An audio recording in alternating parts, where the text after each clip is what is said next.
So it's that time of year again. The big craft season is upon us. And to celebrate, I am hosting my annual live and free masterclass. The top insider tips to becoming an SVG designer. If you've been hearing about SVGs, but you aren't quite sure what they are or how they work or what all the hype is about, maybe you've even heard one of the many success stories from others, how a single stay-at-home mom provides for her family through selling SVGs, or how one woman replaced her corporate income within a matter of months selling her designs on Etsy. I'm totally raising my hand to that one. Or how crafters are now able to design whatever project they want without the limitations of Silhouette Studio or Cricut Design Space. Then you'll definitely want to keep on listening to this, because the increasingly popular cutting machines have made SVG design a very sought after skill to have. That's why in just a matter of days, I am hosting my live masterclass where I share all the insider secrets I've picked up through the years since becoming an SVG designer and seller. I will also share with you an opportunity to join the designer's course to SVG files, as well as give away some very good freebies, which I have never done before. So be sure to head on over to pinandposh.com/masterclass to learn more and reserve your spot. Hey everyone, Casey here with Pin and Posh. So today we are going over the difference between Adobe Illustrator versus Inkscape when relating to cut files. So this is a very common program. Inkscape is a very common program that's used by many crafters when they're first starting out as SVG designers. It's a free option. I went over it in my last video. So if you want to go check that out. It is called What Programs to Create SVG Files In.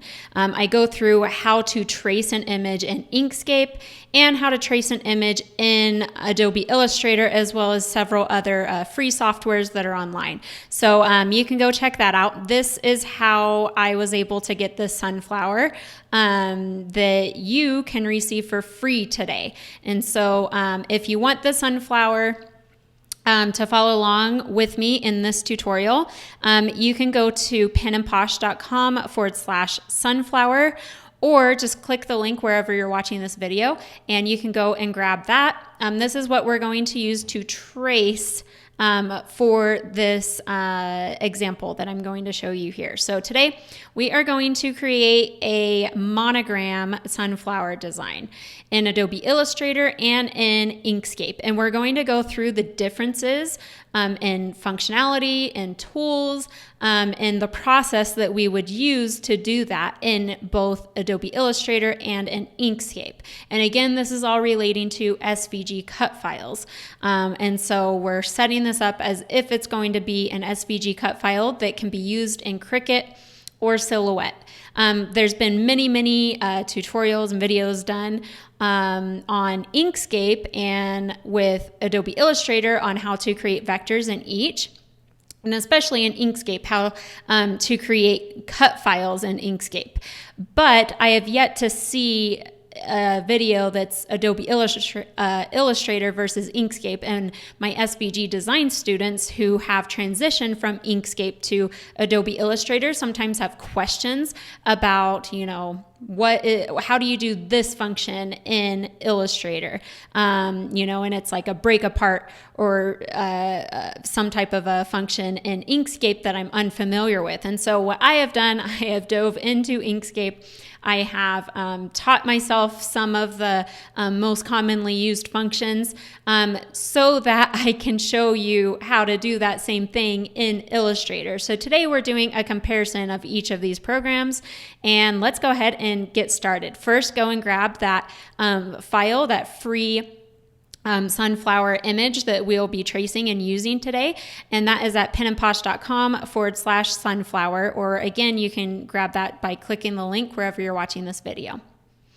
Okay, so here we are in Adobe Illustrator. And this is what I created in that last video that I mentioned, what programs make SVG files. Again, you can go and watch that by clicking the link where you're watching this video once again. But this is what we're going to be using. So if you select it or just open it in Adobe Illustrator, you can do that by going to File and then Open and navigate directly to that JPEG, or you can just go into your Finder window, whether that is on a PC or a Mac, and just click and drag it into your program here. Okay, so I already have that done. So I'm going to select my photo here using the black selection tool or the black arrow, or press V on your keyboard. And you can see immediately when I do that, that a whole list of options changes up here when you select the image. And so you can select image trace and it'll give you just like a basic black and white trace of that image. I'm going to undo Command or Control Z, because what I want to do is get a multiple or a multicolored trace of this. So I'm going to just select that and select 16 colors. And this is something that we dive, just like a huge module that we dive into in the designer's course to SVG files that I teach on different ways that we can trace a complex image. There are so many different ways that you can trace a complex image in Adobe Illustrator. So in the course, we dive all in for that. Okay, and then once you have it traced, you would just click Expand up here. And once you have it expanded, you can see that automatically we can see our paths. It is no longer an image, it is a vector. So now we can click on it. We can, click on any of these anchor points and move it around and manipulate the path. So I'm going to just click on the white that's around the outside, or you can grab the magic wand tool and click on the white and it'll grab all of the white in the document, and then press delete. And so now we don't have that background there. So let's just recap on how fast you can do this. So here's our original image. I've just pressed undo, undo, undo, and now we're back here. So you select your image, click the drop down arrow next to image trace up here, and then select 16 colors, press expand, and then grab your direct selection tool, click off, click back on, so just the white is selected, and now press delete. And now we're just left with this fun sunflower design without any of that white background. Now let's head on over to Inkscape and do the same. So if we open up Inkscape, we can, actually I think we can do the same thing and just click and drag.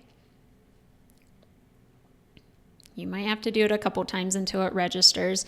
And I'm going to just put none and then from file and then press OK.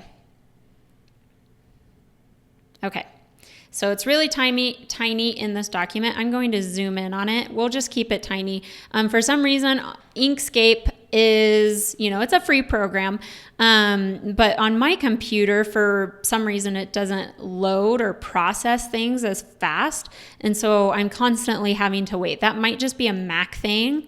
I don't see that in other tutorials that I watch online, but that's something to be aware of. Okay, so right now we have that image. It's in its raster form. So if we go over to Path and then Trace Bitmap, that'll pull this up. Now, the default settings is single scan, so you'll need to select multiple scans and then colors underneath brightness steps. And I want to make this scan 16 because that'll be the same. I'm just keeping it the same as the options that we selected over here in Adobe Illustrator.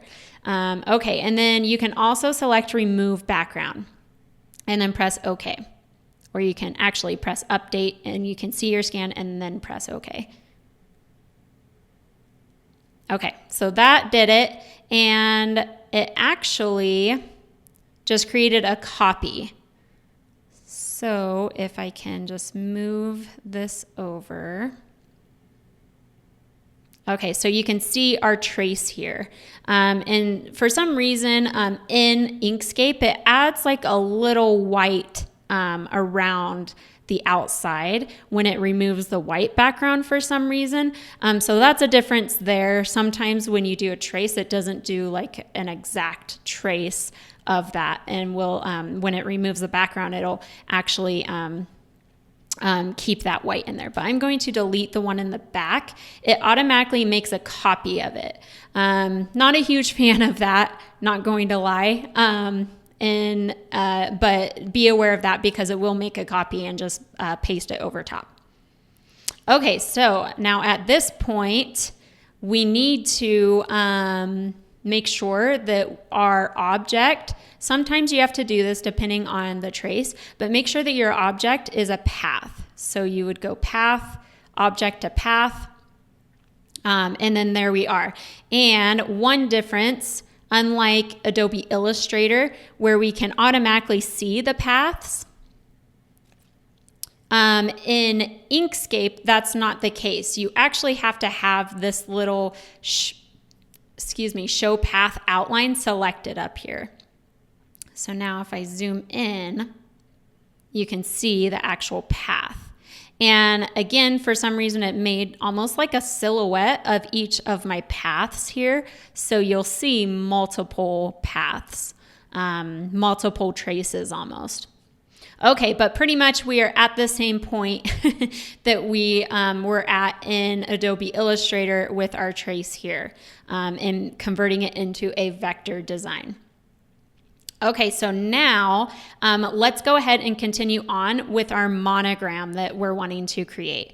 So in Adobe Illustrator, this is super easy. You would just go over, grab your rectangle tool, and then draw a rectangle.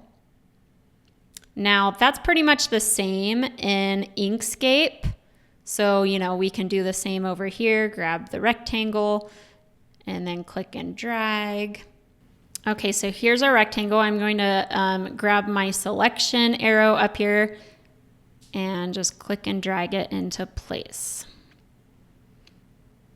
Okay, now in Adobe Illustrator, everything is automatically given a path. And so this is, it's already a path. But in Inkscape, we have to convert this object, this rectangle, into a path. So you would go to path, object to path once again.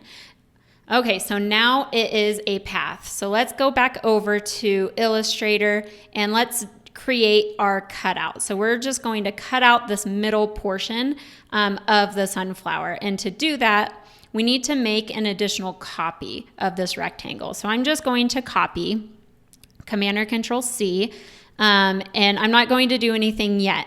We're going to save that copy function, and we're actually going to paste it back in after we create our cutout here. So I'm going to select both the sunflower and the rectangle, and you notice that when I rubber band select it, I don't have to select the entire thing. In Inkscape, in order to select both of them, you have to rubber band select the entirety of each of the objects. So if I click and drag, I have to pretty much create a rectangle around both of them completely in order for both to be selected. Okay. So that is another difference there. Okay, so with these two back in Illustrator, with them both selected, I would press divide. So this function is in the Pathfinder panel. Another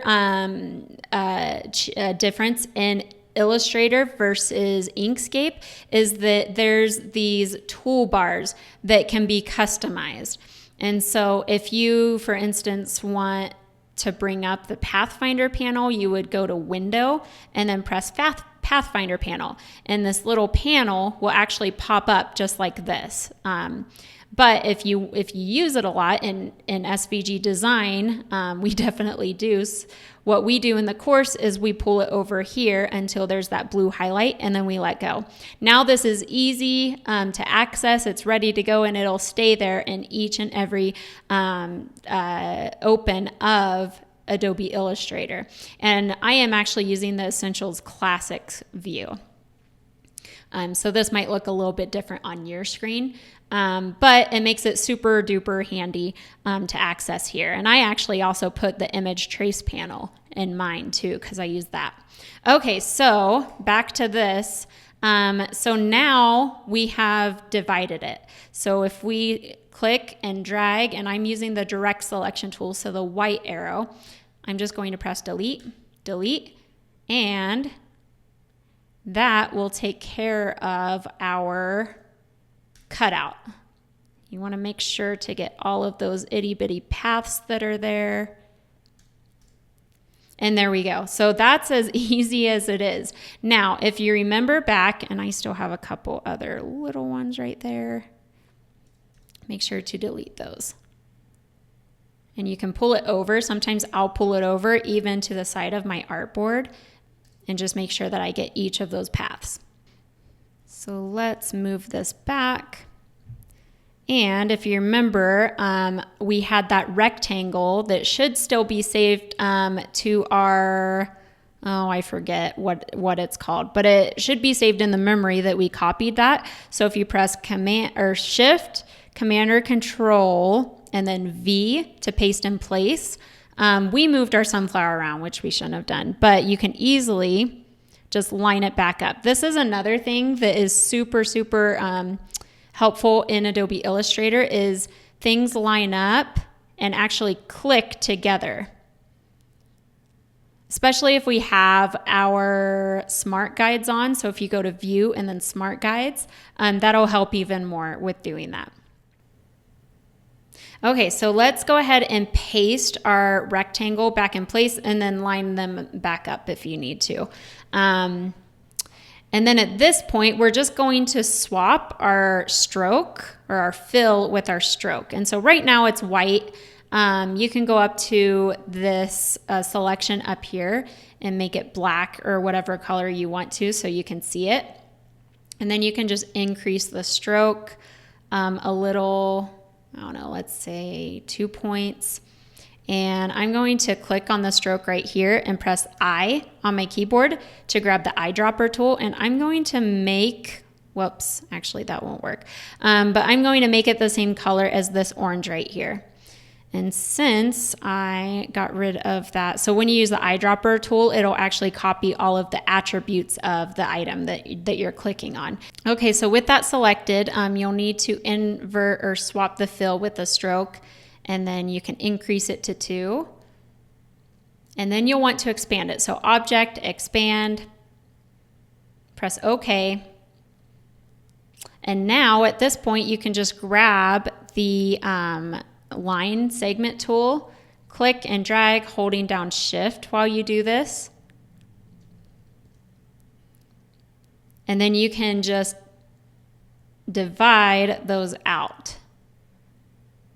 So select both of them and then press divide in the Pathfinder panel. And then you can press A on your keyboard and just delete away each of those. And so you're left with this kind of fun monogram style of an SVG, which I love. And so normally we would finish this out like we do in the designer's course to SVG files. I would go through and show you exactly how to set this up so it's ready to be used in the cutting programs. But let's go and try to do this in Inkscape. So in Inkscape, it's a different story. So in order for us to cut out this rectangle from every single color, we would have to make that same amount of copies of this rectangle. So that would be like 1, 2, 3, 4, 5, 6, 7, 8. When it gets to be a multicolored SVG, it gets to be so crazy with how many copies you have to make. So every single time that you would break apart or cut out that same rectangle from any of these. So let's say I'm going to click off. Click on this, click on the rectangle, and then hold down Shift. And if I wanted to remove it from this orange, I would have to, while holding down Shift, select that too. And so, and actually this time it actually selected the entire object. So again, if we were to like go up to Object and try to subtract it out, it won't do it. it won't even register or do that. So what we got to do is select your sunflower, and we got to make it into just one big silhouette of the sunflower. So it's not even possible. I mean, it could be if we want to sit here an hour and subtract out this rectangle from each of those colors. But since we don't, let's just make it all black and make it super easy. So you want to select your sunflower and go over to Path. And then let's see, Combine, and wait for that to process. Okay, so after you have created your silhouette of your flower, you need to do a couple things. So you need to make sure that it's an object to path by going to Path and then Object to Path. You also need to break apart. And this is the way that I have found to do this. So there might be a one or two less steps. But at that point you can combine. And what I like to do to make sure that this is one object is select this Convert Path or Edit Paths nodes. And you can see that everything is still several different paths with this option right here selected, Show Path Outline. And so what we need to do is press Union. And that should unify everything together. And maybe actually instead of pressing Combine, you would press Union to make it all one. And then at that point, you can hold down Shift and select that rectangle. And then go back up to Path and press and select Difference. And that will remove it. And so now you're just left, whoops, I missed my edge there. But now you're just left with kind of the silhouette of that flower with the center that is removed. So this is kind of a messy, option. Definitely I think would work better for a simple design where it was just one color and maybe a clearer outline. I don't know. I think that would be a lot better of an option. This would work for a single layer SVG with just one color. But when it gets to be, a multi-layered SVG, I think Adobe Illustrator definitely definitely makes it a lot easier. So let's go over some differences, some key takeaways from this.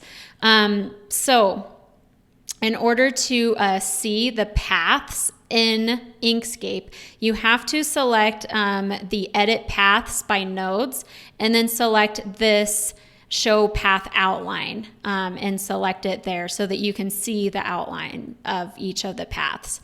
Once again, Adobe Illustrator, this just automatically happens. We're able to see the paths.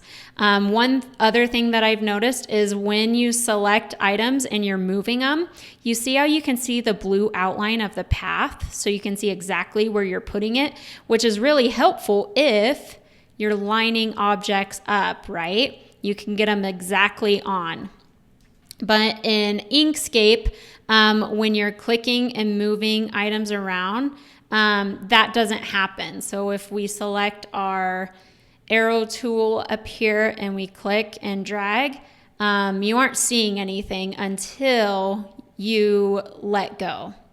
Right? You can't, especially if the fill is solid like this one is, you can't see what's behind it.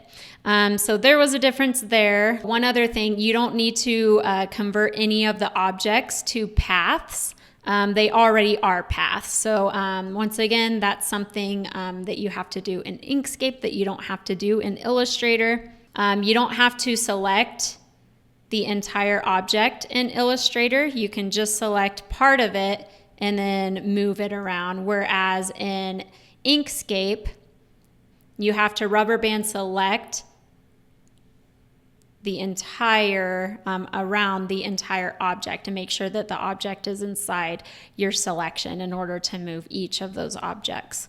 One thing that I do also notice a difference is when you select an object in Adobe Illustrator, it brings up all of your options or the most commonly used functions in this top bar right here. Whereas in Inkscape, it doesn't really change. It's just a static bar. So if you were to type out text, you would you would have to actually pull up a window so that it would show up here on the side. Another thing that I've noticed is when you select your layers panel, or when you're working with your layers, oh no, it's freezing up on me. That's another difference that I've noticed is Illustrator doesn't freeze up on my computer like Inkscape does. And this is the most recent edition, so I'm not sure what's going on.